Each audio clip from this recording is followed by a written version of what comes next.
강원도 산골 마을로 향하는 국도는 눈으로 뒤덮여 있었다. 지은은 핸들을 꼭 쥔 채 떨리는 숨을 내쉬며 운전을 계속했다. 어두운 하늘 아래 눈발이 세차게 내리고 있었고 자동차 와이퍼는 쉴 새 없이 아뷰리를 긁어대고 있었다. 차 안은 너무 조용했다. 라디오도 꺼졌고 핸드폰은 이미 꺼져 있었다. 뒤를 쫓는 이가 없는지 백미러를 몇 번이나 확인했지만 의심은 지우기 어려웠다. 한지은, 이제 그만 도망쳐야지. 그녀는 혼잣말처럼 중얼였다. 하지만 마음은 계속 뛰고 있었다. 차량은 갑자기 큰 눈 더미에 걸려 미끄러졌고 도로 옆 움푹 패인 길목에 빠져 멈춰섰다. 망했다. 지은은 핸들을 놓고 머리를 숙였다. 숨을 크게 들이쉬었지만 가슴 안쪽의 공포는 쉽게 가라앉지 않았다. 이대로 걸어야 했다. 겨우내 퉁퉁 부은 발목과 무거운 배가 발걸음을 방해했지만 뒤를 돌아갈 수는 없었다. 밤하늘은 점점 어두워졌고 눈은 그칠 기미가 없었다. 산길은 가파르고 미끄러웠다. 그녀는 겨우 빛이 새어나오는 언덕 너머의 작은 오두막을 보았을 때 거의 쓰러지기 직전이었다. 누구 없나요? 문을 두드릴 힘도 없이 지은은 몸을 기댔다. 그리고 서서히 의식이 흐려졌다. 눈이 그치지 않은 새벽. 윤태아는 산속 오두막에서 하루를 시작했다. 그는 조용히 아궁이에 불을 지피고 땔감을 손질했다. 입은 열지 않았지만 손놀림은 능숙했다. 조용한 산속에서 그는 오랫동안 말을 잃고 살아왔다. 문 밖에서 희미한 인기척을 느낀 순간 그는 곧장 문을 열었다. 그리고 눈더미에 반쯤 파묻힌 여인을 발견했다. 손끝은 새하얗고 입술은 파랗게 질려 있었다.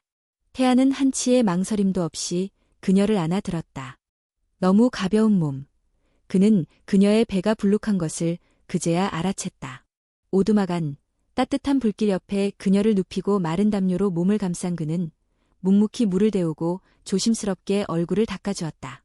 그녀는 몇 번 고개를 뒤척이다가 낮은 신음소리를 내뱉었다. 아, 어디? 지은은 서서히 눈을 떴다. 따뜻한 공간, 나무 벽, 은은한 연기 냄새, 그리고 벽 옆에 앉아있는 한 남자. 말없이 그녀를 바라보는 그 남자의 눈빛엔 낯선 따뜻함이 있었다. 당신은 누구죠? 그는 대답하지 않았다. 다만 작은 칠판을 들고 이름은 윤태아. 말을 하지 못합니다. 라고 적었다.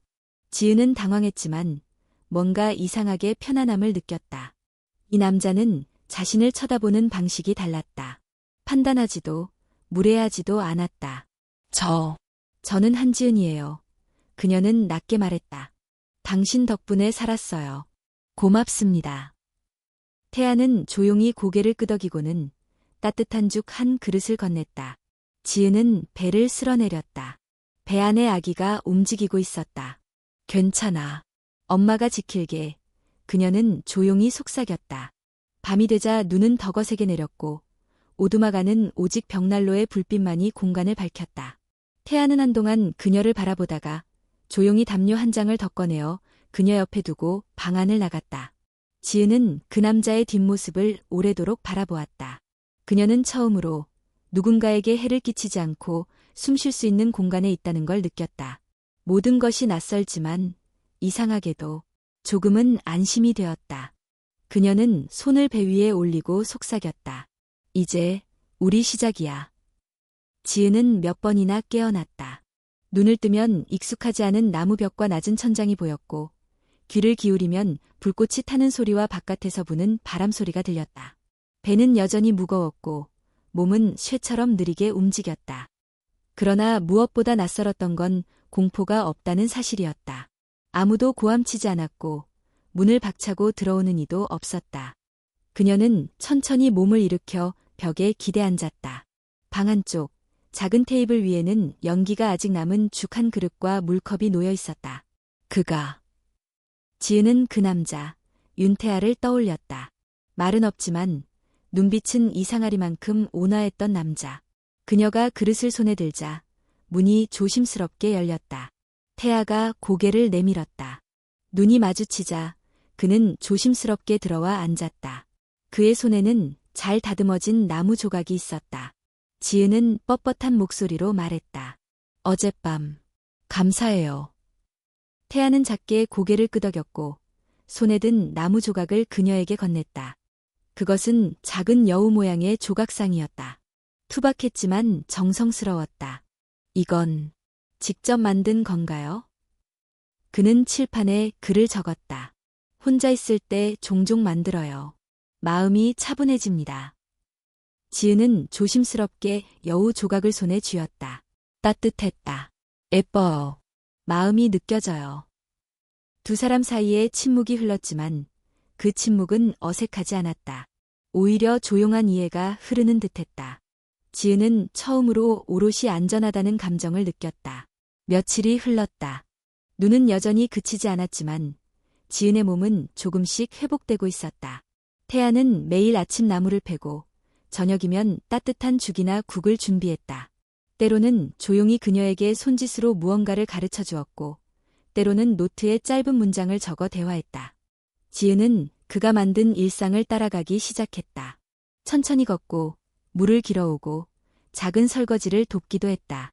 가장 힘들었던 건 아마 조용함이었다. 하지만 태아의 조용함은 다정했고 불편하지 않았다. 어느 날 아침, 태아는 지은의 방문 앞에 낡은 슬리퍼 한 켤레를 두었다. 그녀는 그것을 보며 웃음을 지었다. 말은 없어도 마음은 전달되고 있었다. 태아는 혼자 살아온 시간이 길었다. 말을 잃은 후 사람들과 거리를 두었고 조용한 산속 오두막은 그의 유일한 세상이 되었다. 하지만 지은이 나타난 뒤로 그 세상에 작은 균열이 생기고 있었다. 그녀는 부드럽게 웃었고 감정을 숨기지 않았다. 무언가 물을 때는 기다릴 줄 알았고 대답을 듣지 못하더라도 이해하려 했다. 어느 날 저녁 그녀는 그에게 말했다. 당신은 참 이상해요. 태아는 눈썹을 살짝 올렸다. 보통 사람들은 이런 상황에서 수군거리거나 질문하거나 의심해요. 그런데 당신은 그냥 기다리네요. 태아는 조용히 칠판에 적었다. 질문보다 기다림이 더 많은 걸 말해줄 때도 있어요. 지은은 그 문장을 한참 동안 바라보다가 고개를 끄덕였다. 맞아요. 그런 사람 처음 봤어요. 그날 밤, 지은은 오랜만에 깊은 잠에 들었다. 눈은 여전히 내렸지만 마음속에 있던 얼음은 천천히 녹아가고 있었다. 그녀는 새벽녘, 작은 아기의 움직임에 잠이 깼다. 배 속에서 또렷하게 발길질이 느껴졌다. 그녀는 혼잣말로 중얼였다. 괜찮아. 여긴 안전해. 창밖엔 여전히 눈이 내리고 있었지만 오두막 안은 따뜻했다. 아궁이의 불빛이 벽을 타고 흔들리고 있었고 저 멀리서 나무가 바람에 흔들리는 소리가 희미하게 들렸다. 그녀는 이곳에서 잠시라도 쉴 수 있다는 사실에 감사했다. 그리고 알 수 있었다.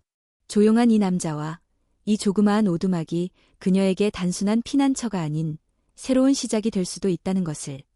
오두막의 아침은 느리고 고요하게 시작되었다. 벽난로의 잿더미에서 작은 불씨가 깨어나고 아궁이에서 끓는 물이 뽀글뽀글 소리를 내면 하루가 서서히 움직이기 시작했다.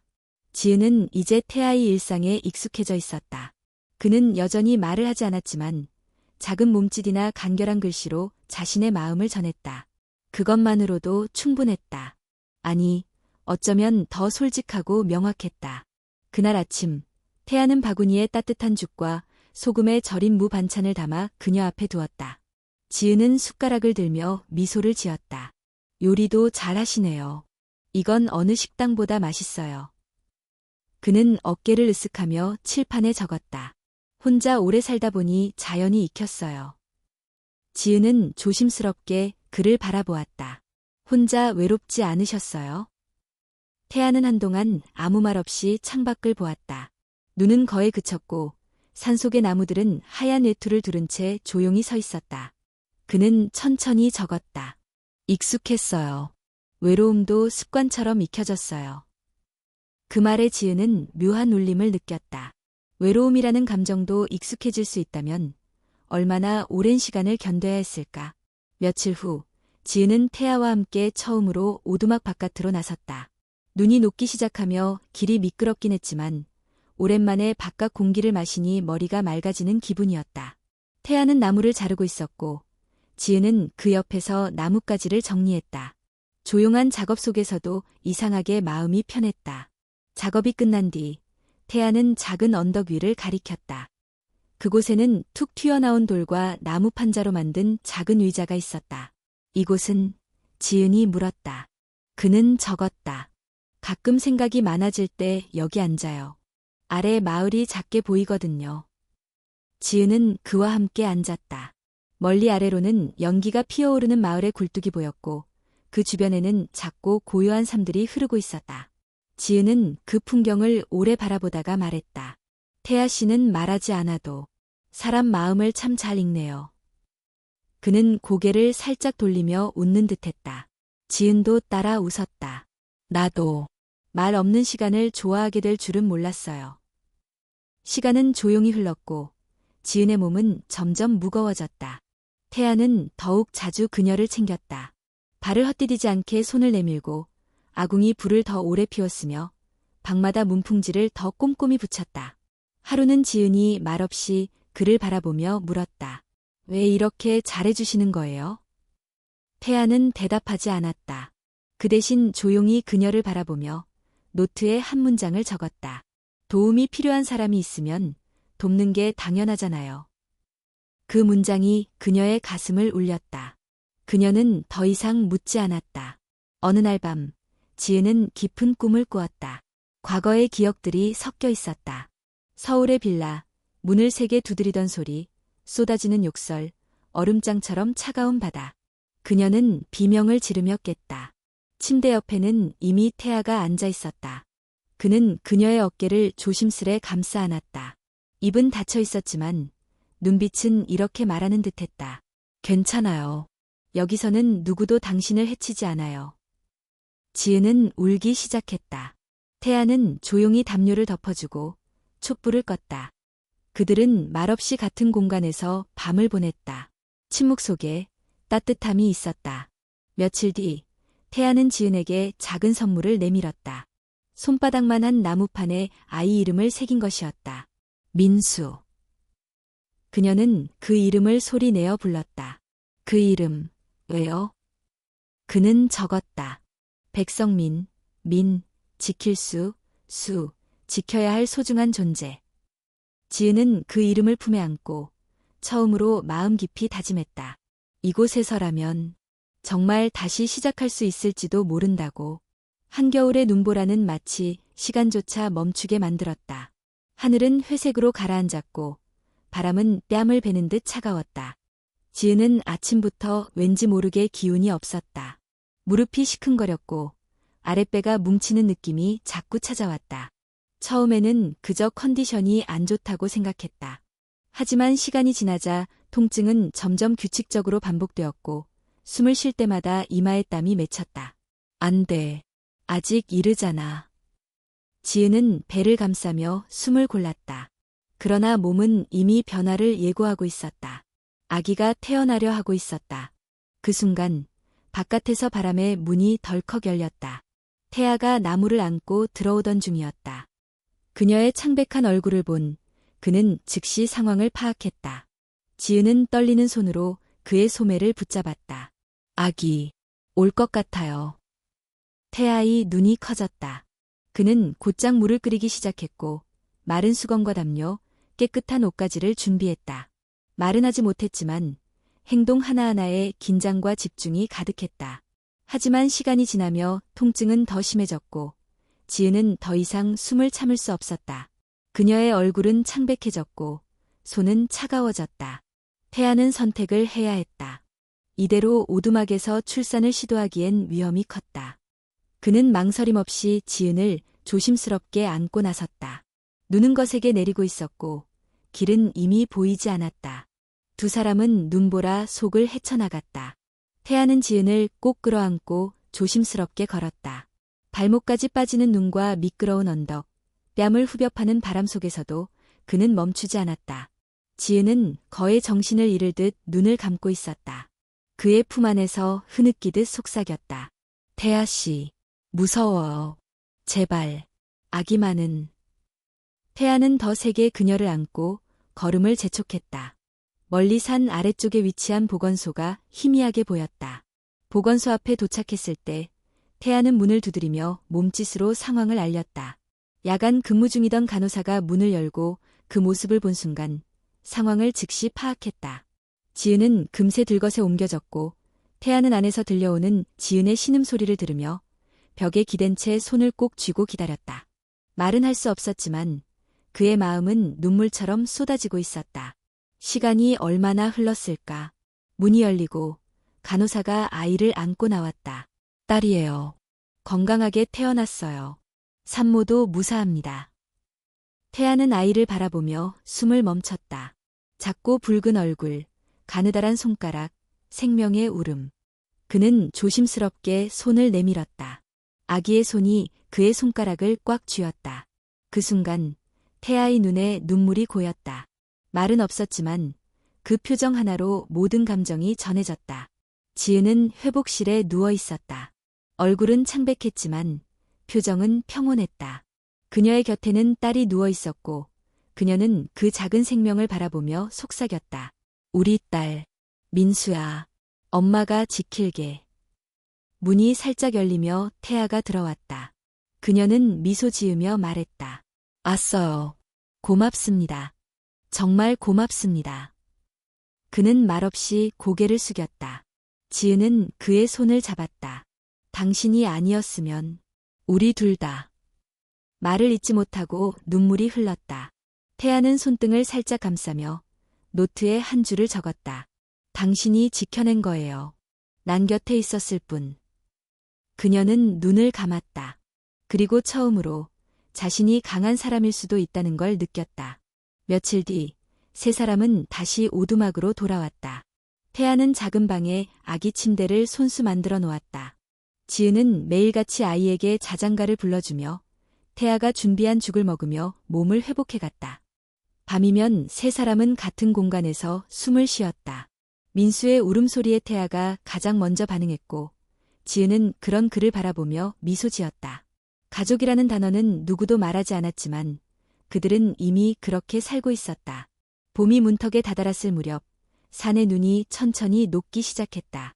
나뭇가지 끝에는 작은 싹이 움트기 시작했고 바람은 더 이상 얼음처럼 차갑지 않았다. 지은은 민수를 안고 오두막 문을 열었다.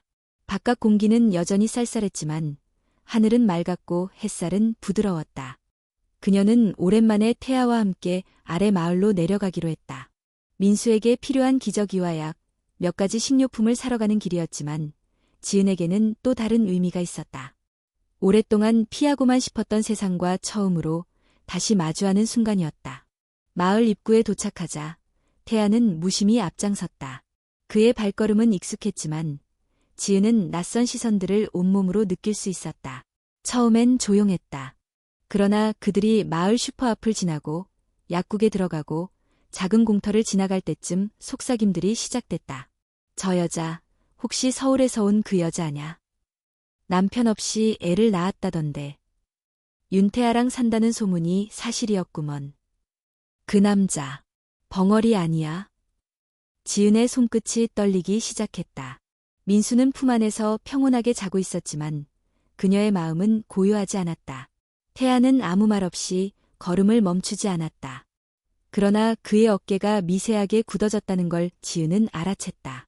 그들은 조용히 장을 보고 약을 사고 다시 산길을 올라왔다.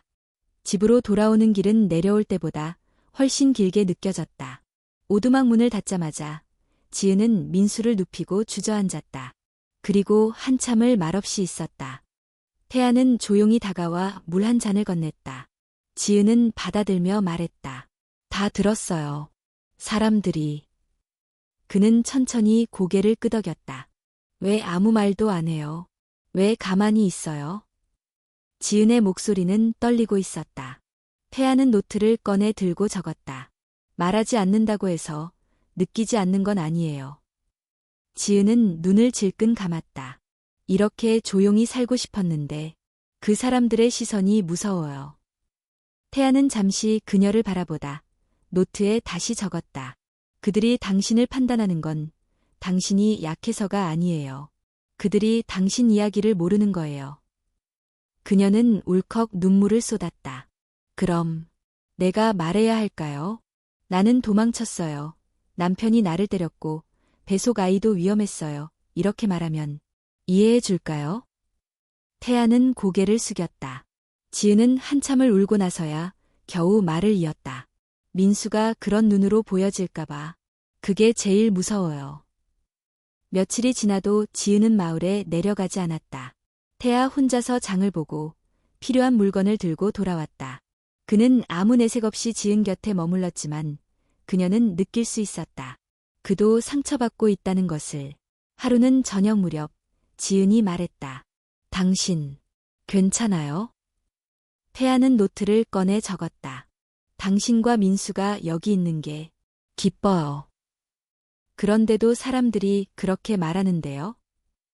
그는 조용히 웃는 얼굴로 고개를 저었다. 그들의 말보다 당신의 선택이 더 중요해요. 지은은 조용히 침묵했다. 그 말이 마음에 깊이 꽂혔다. 그날 밤 민수가 울음을 터뜨렸다.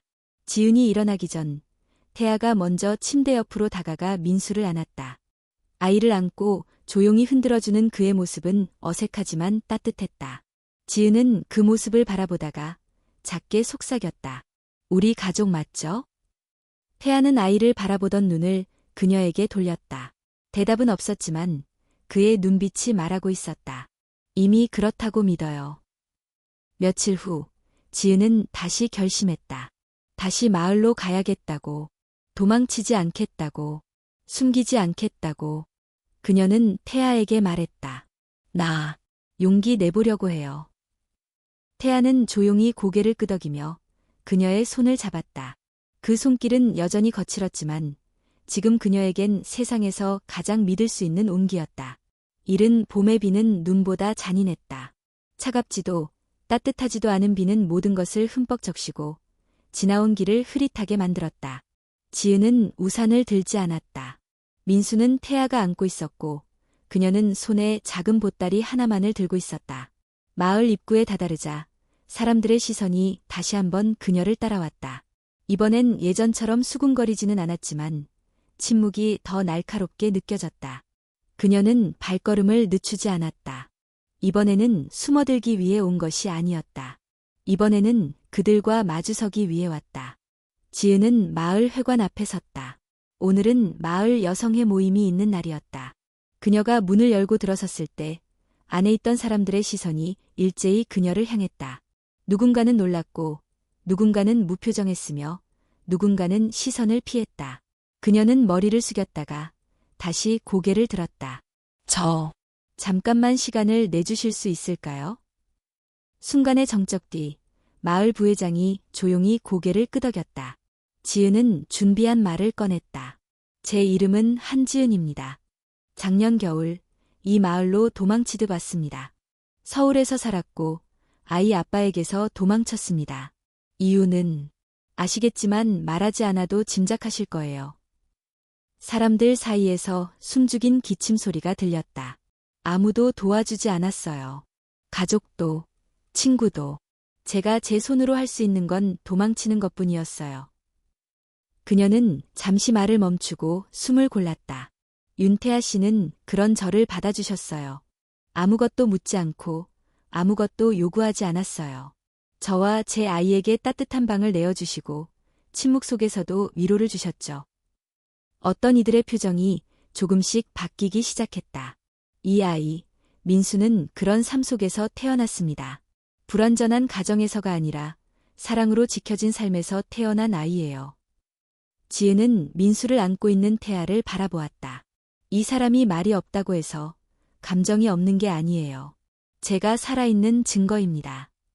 그녀는 고개를 숙였다. 저희를 이상하게 생각하셔도 괜찮아요. 다만 저희가 이 마을에서 조용히 살아갈 수 있게만 해주세요. 우리 아이가 떳떳하게 자랄 수 있게요. 침묵, 그리고 오래된 바닥을 긁는 의자 소리. 회관 구석에 앉아있던 한 노인이 조심스럽게 입을 열었다. 그 아이, 울지 않고 잘 있네. 또 다른 여자가 말했다. 우린 말없이 판단했는지도 모르겠네요. 그리고 마을 부회장이 천천히 걸어와 지은의 어깨를 토닥였다. 힘드셨겠어요. 아이도 예쁘고 당신도 용감해요. 그 순간 지은은 비로소 안도했다.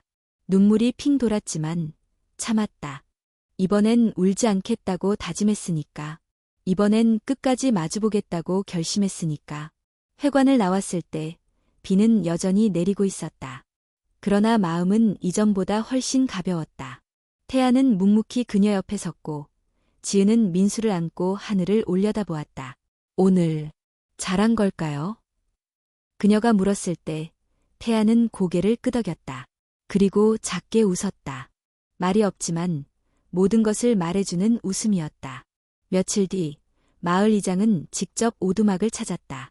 봄맞이 공동작업에 같이 참여해 줄 수 있겠냐는 부탁이었다. 지은은 잠시 망설였지만 결국 수락했다. 이제 그녀는 더 이상 피하지 않았다. 이곳은 도피처가 아닌 삶의 일부가 되어가고 있었다. 태아는 여전히 말이 없었다. 하지만 그의 손끝에는 다정함이 묻어 있었고 그의 눈빛에는 믿음이 담겨 있었다.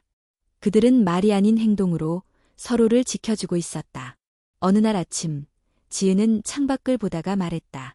우리 작지만 정원 같은 걸 꾸며볼까요? 태아는 조금 놀란 듯 그녀를 바라보다가 칠판을 꺼내 들었다. 좋아요. 봄이니까요. 지은은 웃었다. 봄이니까 뿌리 내릴 시간이에요. 그녀는 이제 안다. 이 마을에, 이 산속에, 이 사람 옆에 그녀는 뿌리 내릴 준비가 되어 있다는 것을. 그리고 무엇보다 이제 그 어떤 비바람도 그녀를 쉽게 쓰러뜨릴 수 없다는 것을. 아침 햇살이 오두막의 낡은 창문 사이로 스며들었다. 햇빛은 마치 누군가의 손길처럼 조용히 방 안을 어루만졌고 민수는 침대에서 눈을 깜박이며 천장을 올려다보았다. 작고 둥근 두 눈이 세상을 천천히 알아가는 듯 그녀는 입가에 미소를 머금었다. 지은은 아이를 안고 일어나 조심스럽게 작은 나무 의자에 앉았다. 그녀의 머리는 아직 정리되지 않았지만 얼굴에는 편안함이 묻어 있었다. 그녀는 민수의 이마에 입을 맞추며 중얼거렸다. 우리 아기, 오늘도 잘 자고 일어났네. 태아는 이미 마당에 나가 있었다. 나무를 다듬고 정원의 작은 틀을 손질하는 그의 모습은 언제나 부지런했다. 지은은 창문 너머로 그 모습을 보며 생각했다. 저 사람은 정말 한결같구나. 말은 하지 않아도 늘 곁에 있어주는 사람. 세 사람의 하루는 조용하고 단순했다. 태아는 새벽부터 밭일을 하거나 나무를 다듬고 지은은 아궁이에 불을 지피고 죽이나 국을 끓였다. 민수는 작은 담요 위에서 손과 발을 허우적거리며 천천히 세상을 탐색하고 있었다. 아이가 태어난 후 태아의 손놀림에도 변화가 생겼다. 무거운 도끼나 낫 대신 이제 그는 아기 침대에 울퉁불퉁한 모서리를 갈고 민수가 손에 줄 수 있는 나무 장난감을 만들었다. 하루는 지은이 그런 장난감을 손에 들고 말했다. 이거 고슴도치죠? 태아는 고개를 끄덕였다.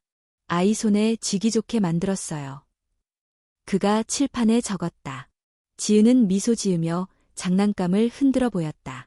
민수가 까르르 웃으며 손을 뻗었다. 작은 웃음소리가 오두막을 가득 채웠다. 지은은 잠시 그 소리에 귀를 기울이다가 조용히 속삭였다. 이 소리, 우리가 살아있다는 증거 같아요. 어느 날 오후, 지은은 민수를 태아에게 맡기고 마을 아래 약초를 캐러 나섰다. 처음엔 혼자서 걷는 길이 낯설고 무서웠지만 봄 햇살에 반짝이는 나무잎들을 보며 마음이 조금씩 놓였다. 그녀가 돌아왔을 때 오두막 앞마당에는 예상하지 못한 풍경이 펼쳐져 있었다. 태아가 바닥에 주저앉아 있고 민수가 그의 무릎 위에 앉아 있었다. 민수는 태아의 얼굴을 만지작거리며 소리 없는 대화를 나누는 듯했다. 태아는 당황하지 않고 오히려 조심스럽게 아이의 손을 잡고 웃고 있었다. 지은은 조용히 다가가 그 모습을 지켜봤다. 마치 오래된 가족 같았다. 그녀는 느꼈다. 말이 없어도 진심은 전해진다는 것을. 그날 밤 지은은 일기를 썼다. 처음 이곳에 왔을 때 나는 부서진 조각 같았다. 하지만 지금은 누군가가 그 조각을 조용히 모아주고 있다는 걸 느낀다. 아무 말도 하지 않으면서 늘 내 곁에 있어주는 사람이 있다는 건 얼마나 큰 위로인지. 그녀는 펜을 내려놓고 창밖을 바라보았다. 창문 너머로는 태아가 벤치에 앉아 밤하늘을 바라보고 있었다. 그녀는 민수를 재우고 조용히 나가 그 옆에 앉았다. 별이 참 많아요. 그녀가 말했다. 태아는 고개를 들어 밤하늘을 바라보았다. 그리고 천천히 노트에 적었다. 서울에서는 이렇게 별이 보이지 않죠? 지은은 작게 웃었다. 거긴 너무 밝아서 별이 빛나도 안 보이거든요. 그녀는 조용히 말을 이었다. 근데 여기선 어두우니까 별이 더 잘 보여요. 당신도 그랬던 것 같아요. 말이 없고 조용하고 어두운 듯하지만 그래서 더 빛나는. 태아는 아무 말 없이 그녀를 바라보았다. 그녀의 말이 그의 마음 깊은 곳에 닿은 듯 눈빛이 흔들렸다. 그는 노트를 열어 천천히 한 문장을 적었다. 당신이 그 빛이에요. 지은은 아무 말 없이 그의 어깨에 조용히 머리를 기대었다. 밤은 조용했고 별빛은 두 사람을 감쌌다. 다음 날 아침 민수가 처음으로 아빠라는 소리를 흉내냈다. 정확하진 않았지만 지은은 즉시 알아차렸다. 그녀는 놀라서 태아를 불렀고 그는 아이를 바라보다가 멍하니 굳어버렸다. 민수가 방금 아빠라고 했어요. 지은은 눈을 반짝이며 말했다. 정확히 그 발음은 아니었지만 분명 그 의미였어요. 태아는 민수를 조심스럽게 안았다. 아이도 그를 향해 웃음을 지었다. 그는 천천히 아이의 이마에 입을 맞췄다. 그 순간 지은은 확신했다. 이 남자, 이 아이, 그리고 이 집. 그녀가 다시 시작할 수 있는 유일한 곳이라는 것을 말없이 사랑하고 말없이 지켜주는 이 사람 곁에서 자신은 더 이상 과거의 그림자가 아닌 현재의 따뜻함 속에 살고 있다는 것을. 늦은 봄, 오두막 주위에는 들꽃이 피기 시작했다. 지은은 민수를 안고 작은 정원 앞에 앉아 꽃잎을 만지며 시간을 보냈다. 평온한 날들이 이어지고 있었고 그녀는 매일이 선물처럼 느껴졌다. 하지만 그런 평화는 오래가지 않았다. 그날 오후 오두막 입구에 낯선 그림자가 섰다. 지은은 문틈 사이로 외투깃을 세운 남자를 알아보는데 오래 걸리지 않았다. 그는 그녀의 과거였다. 민수의 친부, 그녀를 죽도록 무섭게 만들었던 사람, 박형준. 지은의 몸이 순간 굳어졌다. 민수를 안고 본능적으로 뒤로 물러섰다. 이런 곳에 숨어 있었구나.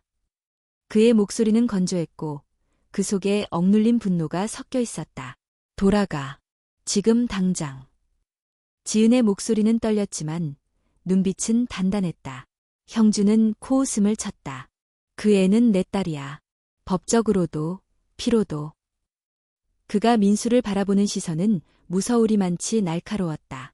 그 순간 태아가 나타났다. 그는 조용히 지은 앞으로 다가가 섰다.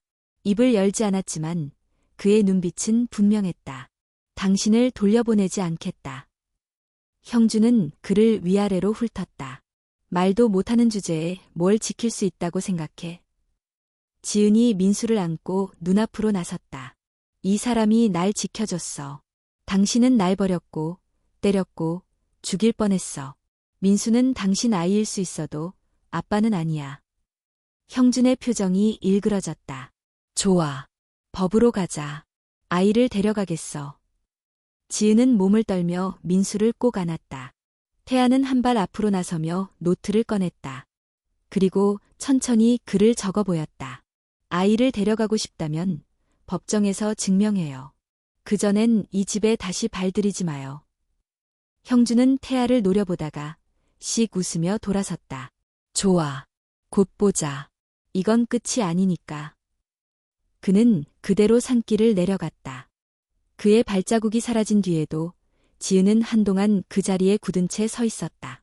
그날 밤 지은은 태아와 함께 민수를 재운 뒤 오래도록 침묵에 잠겼다. 작은 램프 불빛 아래 그녀는 겨우 입을 열었다.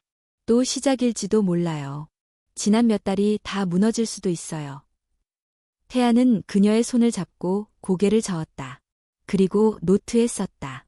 이번엔 혼자가 아니에요. 무너지게 두지 않을 거예요. 지은은 눈물이 맺힌 채 고개를 숙였다. 당신은 늘 말보다 더 많은 걸 말해요. 그녀는 잠시 머뭇거리다 조용히 말했다. 혹시 내가 민수를 데리고 떠나야 한다면 당신은. 그 말에 태아는 강하게 고개를 저었다. 그리고 빠르게 글을 적었다. 어디로 가든 함께 갈 거예요. 당신과 민수, 내 가족이에요. 지은은 더 이상 참지 못하고 그에게 안겼다. 처음으로 그녀는 마음속 깊이 있는 두려움을 털어놓았다. 그리고 처음으로 누군가가 그 모든 불안과 함께하겠다고 말해주었다. 며칠 후 마을에 낯선 차가 다시 나타났다. 형주는 변호사를 대동하고 마을 회관을 찾았다. 그러나 이번에는 상황이 달랐다. 지은은 준비되어 있었다. 태아도, 마을 사람들도 그녀 곁에 있었다. 마을이장도 말했다. 여긴 서로 돕고 사는 마을입니다. 당신이 아이를 키울 자격이 있는지 우리는 이미 봤어요. 형주는 아무 말 없이 돌아섰다. 그의 뒤로는 문을 꼭 닫은 회관과 담담한 마을 사람들의 눈빛이 있었다. 며칠 후 지은은 시청에 서류를 접수했다. 민수의 출생 신고를 미혼모로 접수하는 대신 보호자란에 태아의 이름을 넣었다. 법적 절차는 아직 시간이 걸렸지만 그녀는 결정을 내렸다. 그날 밤 그녀는 오두막 앞벤치에서 태아에게 말했다. 민수 아빠가 되어줄래요? 태아는 놀란 듯 그녀를 바라보다가 노트에 천천히 글을 적었다. 이미 그러고 있어요. 지은은 그 노트를 가슴에 안고 눈을 감았다. 그녀는 알았다.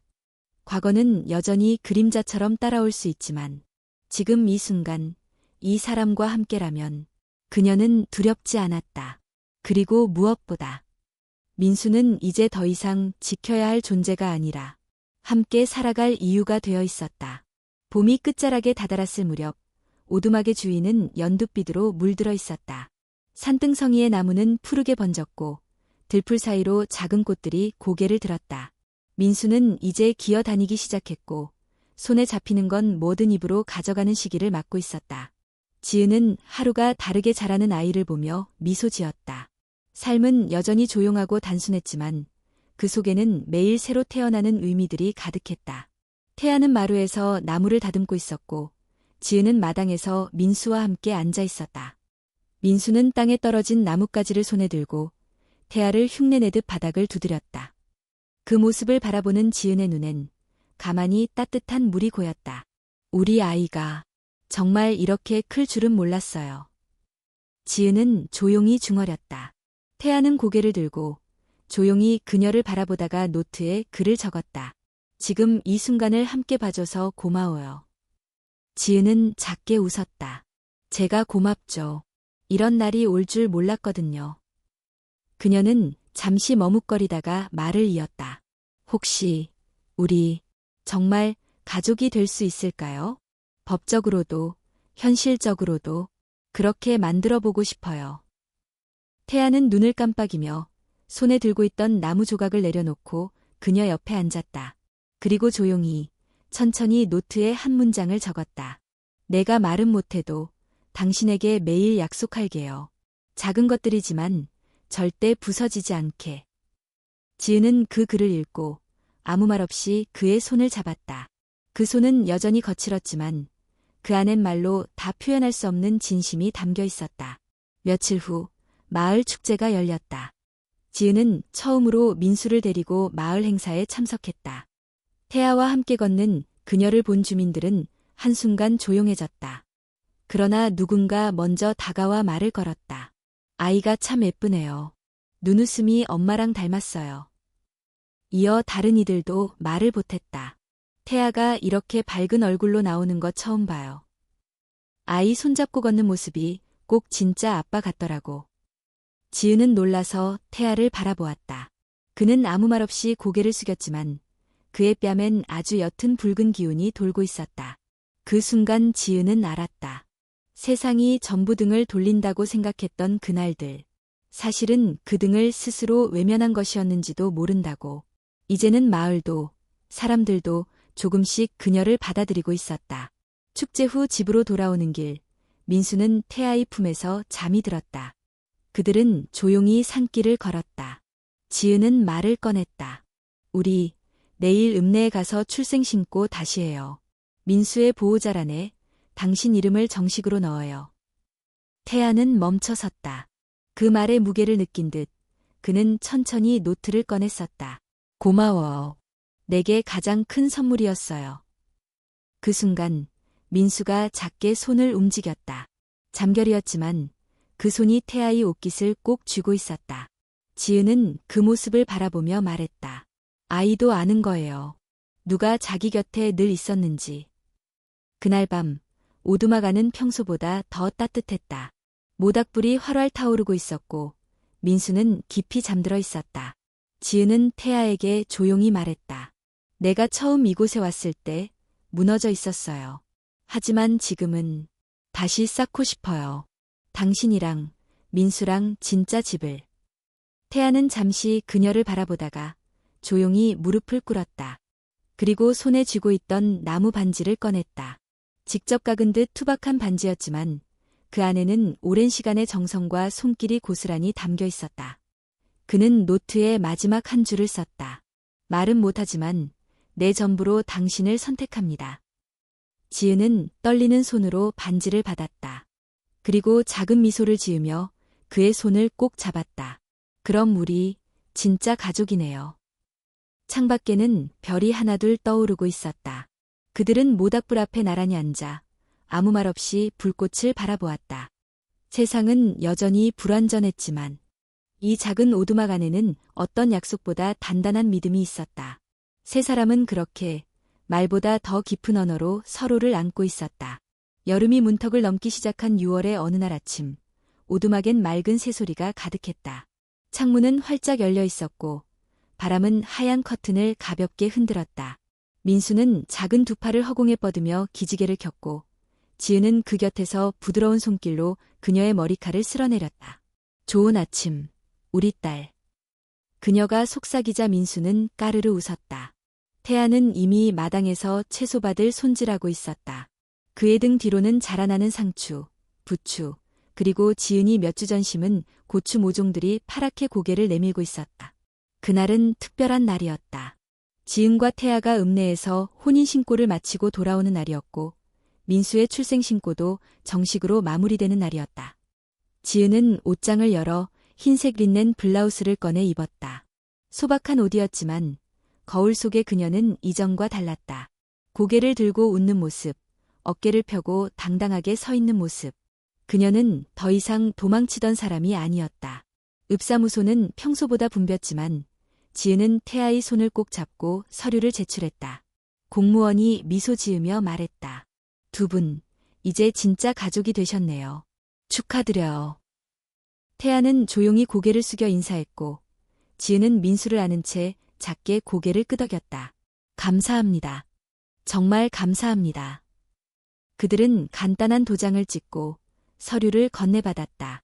평범한 서류 2장이었지만 그 안에는 세 사람의 지난 시간이 고스란히 담겨 있었다.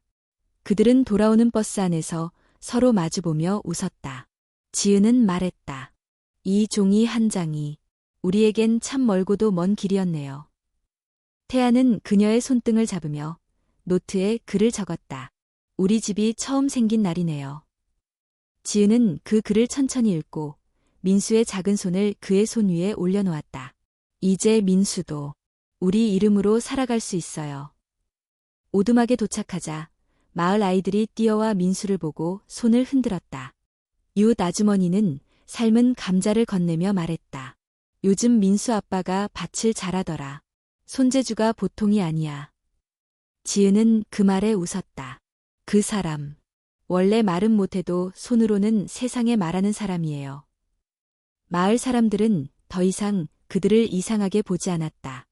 그들은 이제 마을의 한 가족으로 자리 잡고 있었다. 오후가 되어 오두막에는 축하의 손님들이 하나둘 찾아왔다. 마을 어르신부터 아이들까지 소박한 음식을 나눠 먹고 작은 정원을 돌며 웃음을 나눴다. 태아는 준비해 두었던 나무 장난감을 아이들에게 나눠주었고 지은은 민수를 품에 안은 채 사람들을 반겼다. 어느 순간 마을 부회장이 다가와 물었다. 그때 오두막 처음 들어올 때 기억나요? 지은은 잠시 생각하다 웃으며 고개를 끄덕였다. 그땐 모든 게 무서웠죠. 심지어 바람 소리조차도요. 지금은? 지은은 민수를 꼭 안고 말했다. 지금은 여기가 제일 따뜻해요. 밤이 되자 손님들은 하나둘 돌아갔고 오두막에는 다시 고요함이 찾아왔다. 지은은 마당에 깔린 돗자리 위에 앉아 별을 올려다보았다. 태아가 옆에 앉았다. 둘 사이엔 더 이상 설명이 필요 없는 평화가 있었다. 지은은 조용히 말했다. 이 집이 처음엔 그냥 피난처였어요. 살아남기 위해 머물던 곳. 그런데 지금은 내가 돌아올 수 있는 집이 됐어요. 태아는 작게 웃고 노트를 꺼내 적었다. 당신이 있어서 이곳이 집이 된 거예요. 지은은 고개를 돌려 그를 바라보았다. 우리 여기서 계속 살아도 될까요? 시간이 더 흘러서 민수가 학교에 가고 우리 둘 다 나이가 들어서도 여기서 계속 함께 살아가도 될까요? 태아는 천천히 그녀의 손을 잡고 고개를 끄덕였다. 그 대답은 말보다 더 따뜻했다. 민수는 그날 밤 한참을 웃고 또 웃었다. 지은은 아이를 재우며 자장가를 불렀고 태아는 벽난로에 불을 지폈다. 오두막 안엔 나무 타는 냄새와 웃음소리와 따뜻한 숨결이 어우러졌다. 이 집은 작았다. 화려한 가구도 고급스러운 인테리어도 없었다. 하지만 그 안에는 사랑과 기억, 그리고 약속이 있었다. 그리고 그것이면 충분했다. 이곳은 도망의 끝이 아닌 시작이었다.